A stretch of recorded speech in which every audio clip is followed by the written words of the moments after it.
Cerita pendek tentang perselingkuhan yang akan membawa konsekuensi di dalam kehidupan. Kebenaran dan keadilan pada akhirnya akan menemukan jalannya sendiri.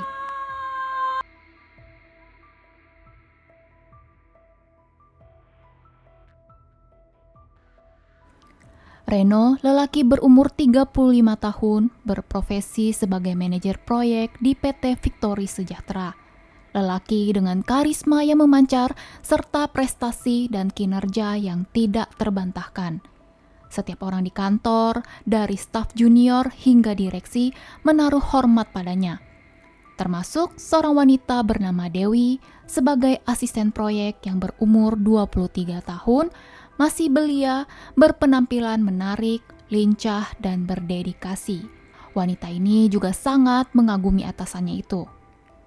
Dewi mengagumi kecerdasan Reno, juga senyum simpul yang selalu tersungging di bibir pria itu setiap kali mereka berdiskusi. Namun, di balik citra sempurna dari seorang Reno, ada hati seseorang yang mulai retak dan tidak nyaman. Di rumah, seorang wanita bernama Sinta berumur 30 tahun yang merupakan istri Reno merasakan perubahan hidup dan karakter dari suaminya itu. Malam-malam yang dulu diisi tawa dan cerita, kini lebih terasa kosong.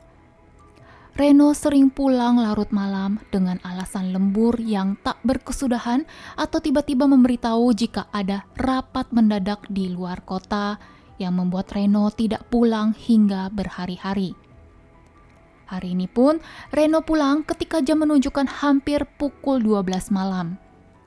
Sinta tetap sabar menunggu dan membukakan pintu untuk suaminya. Maaf sayang, proyek besar ini memang butuh fokus ekstra. Jadi aku akan lembur sampai proyek ini selesai. Sinta pun menghela nafas berat. Aku ngerti Reno, tapi apa sesibuk itu sampai tak ada waktu untuk makan malam bersama? Udah 1 bulan kamu lembur terus, dan kita nggak pernah makan malam bareng lagi. Dina juga sekarang jadi jarang bertemu dan main sama papanya. Hanya sementara, setelah ini selesai kita akan liburan panjang.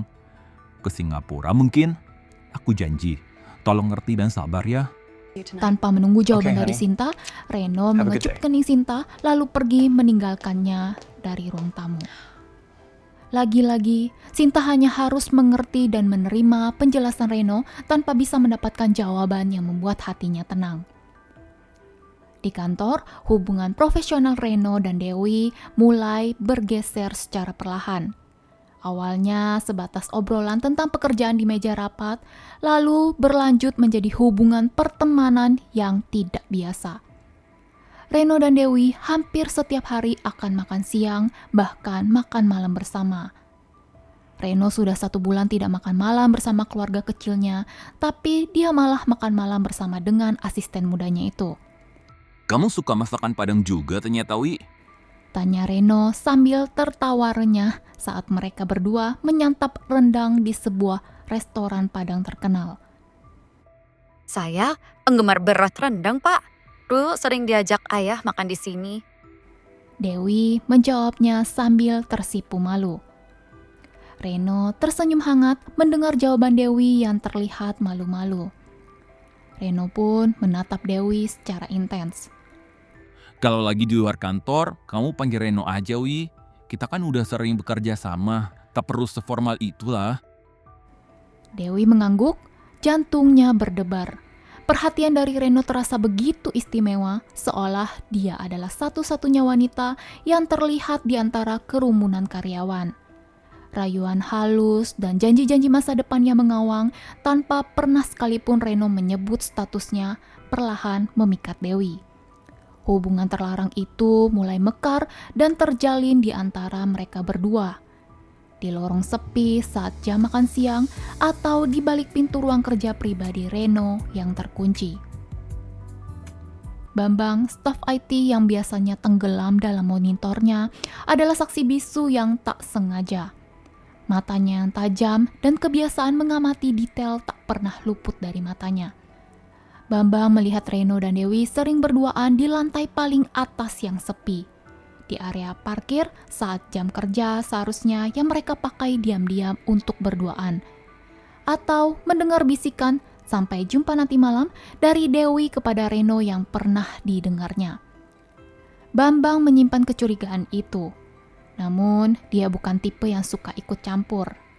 Sampai pada titik dia menyadari perilaku itu mulai mengganggu ritme kerja tim.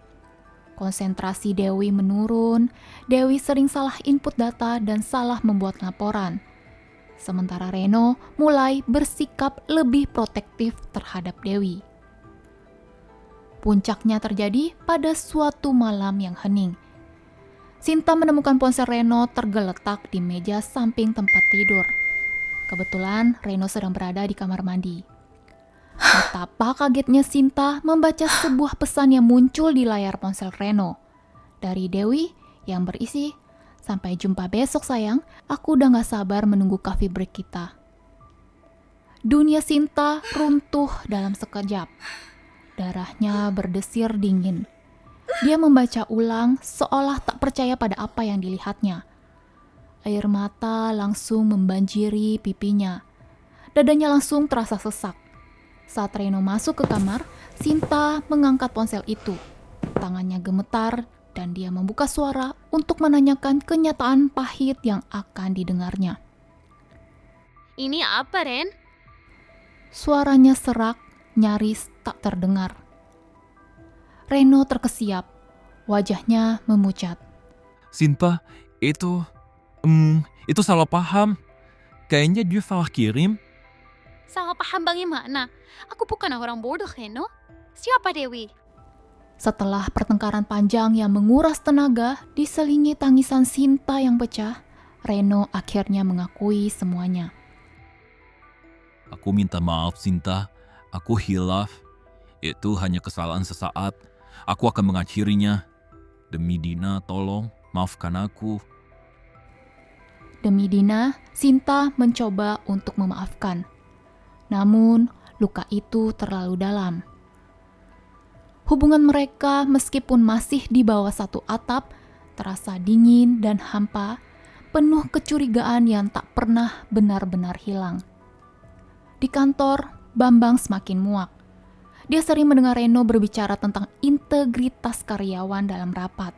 Sementara Bambang tahu kebusukan di balik Reno. Lingkungan kerja yang tadinya ceria kini diselimuti ketegangan. Bisik-bisik mulai terdengar di setiap sudut.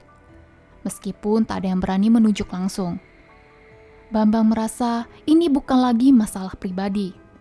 Ini adalah masalah profesionalisme dan etika dalam dunia kerja.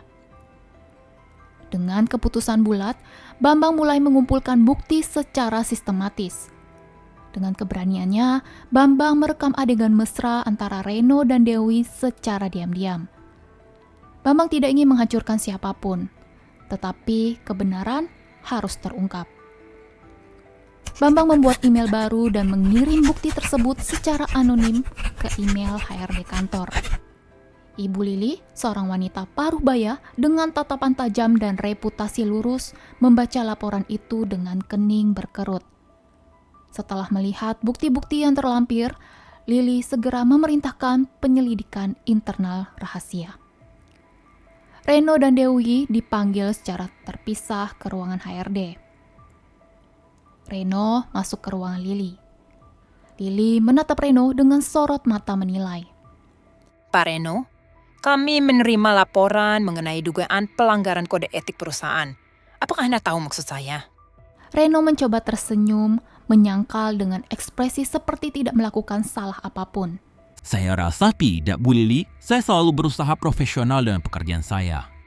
Lili mengambil iPad dan menunjukkan sebuah video yang menampilkan Reno dan Dewi berpelukan di lorong sepi setelah jam kerja. Bisa tolong jelaskan tentang video ini, Pak Reno? Apakah seperti ini daya komunikasi profesional? Wajah Reno memucat. Dia tidak bisa lagi mengelak. Saya minta maaf, Bu Lili. Ini hanya kehilafan. Saya hanya mencoba untuk menghibur Dewi yang sedang sedih. Setelah Reno, Dewi juga menghadapi pertanyaan serupa. Dia pun akhirnya menyerah di hadapan bukti-bukti yang tak terbantahkan. Konsekuensi itu datang menghantam keras. Pak Reno, atas dasar pelanggaran kode etik yang serius dan merusak citra serta lingkungan kerja, perusahaan memutuskan untuk mencopot Anda dari posisi manajer proyek. Anda akan dipindahkan ke divisi administrasi dengan posisi stok biasa, tanpa kenaikan gaji selama setahun. Reputasi Anda di PT Victory Sejahtera telah tercoreng. Kata-kata itu bagai palu yang menghantam ambisinya. Pujian dan hormat yang sudah dia panen kini berganti dengan tatapan kasihan dan cemooh di belakang punggung. Di rumah, kehancuran itu jauh lebih parah. Sinta sang istri, meskipun tidak menggugat cerai demi anaknya, namun Sinta membangun tembok tak terlihat di antara mereka. Rumah terasa dingin. Setiap kali dia melihat senyum Dina yang polos, Reno merasa dihantui rasa bersalah yang menusuk. Papa, kenapa Mama sering nangis? Tanya Dina suatu sore, memecah keheningan yang menyesakkan. Reno memeluk putrinya erat, matanya berkaca-kaca. Dia tidak bisa menjawab. Dia telah menghancurkan kebahagiaan putrinya, kehangatan keluarga kecilnya. Itu adalah hukuman yang jauh lebih berat dari sekedar penurunan jabatan. Nona Dewi, Anda juga terbukti melanggar kode etik perusahaan. Anda akan dipindahkan ke departemen lain dan diberikan teguran keras. Dewi juga merasakan dampaknya. Dewi kehilangan kepercayaan dari atasan dan rekan kerja. Lingkungan kerjanya terasa seperti penjara, penuh tatapan menghakimi. Dia menyadari Reno hanyalah ilusi. Janji-janji manis itu palsu. Dia tidak hanya kehilangan kehormatan, tetapi juga bagian dari dirinya sendiri. Penyesalan menggerogotinya. Dia telah menyakiti orang lain dan merugikan dirinya sendiri demi hubungan yang tak pernah berdasar dan kebahagiaan sesaat yang palsu. Reno dan Dewi, pasangan rahasia yang kini tak lagi rahasia, terpisah divisi, jarang berinteraksi. Jikapun berpapasan, hanya ada kebekuan dan penyesalan mendalam yang menggantung di udara. Suasana di Victory Sejahtera perlahan pulih, sebuah pelajaran pahit tentang pentingnya menjaga integritas dalam bekerja. Bambang, si anonim, tetap pada posisinya. Dia tak mendapat pujian, namun dia tahu telah melakukan hal yang benar. Bambang telah membersihkan bayangan yang mengganggu demi lingkungan kerja yang lebih jujur dan profesional. Reno di sisa karirnya yang meredup menghabiskan hari-harinya dalam kesendirian yang mendalam. Setiap senyum Dina yang tak lagi seceria dulu, setiap tatapan hampa Sinta adalah pengingat efek jera dari perbuatannya karena tidak bisa mengontrol diri. Dia telah kehilangan segalanya. Kepercayaan, reputasi, kebahagiaan, dan masa depan yang dulu tampak begitu cemerlang. Kesenangan sesaat itu kini bisa dia pahami bahwa sama sekali tidak sebanding dengan harga yang harus dia bayar seumur hidupnya. Cerita ini adalah cerminan dari perilaku hubungan manusia dan pilihan moral. Ini adalah pengingat bahwa keputusan kita sekecil apapun memiliki kekuatan untuk membangun atau menghancurkan, dan bahwa keadilan pada akhirnya akan menemukan jalannya. Kalau di tempat kerjamu ada rekan kerja yang selingkuh, apakah kamu akan memilih bertindak sebagai Bambang? Atau justru lebih memilih diam dan berpura-pura tidak tahu apa-apa? Atau kamu pernah mengalami hal seperti yang ada di cerita? Yuk sharing pendapat dan ceritamu di kolom komentar. Jangan lupa subscribe channel Cerita Vincat untuk menonton cerita seru lainnya. Terima kasih telah menonton dan sampai jumpa.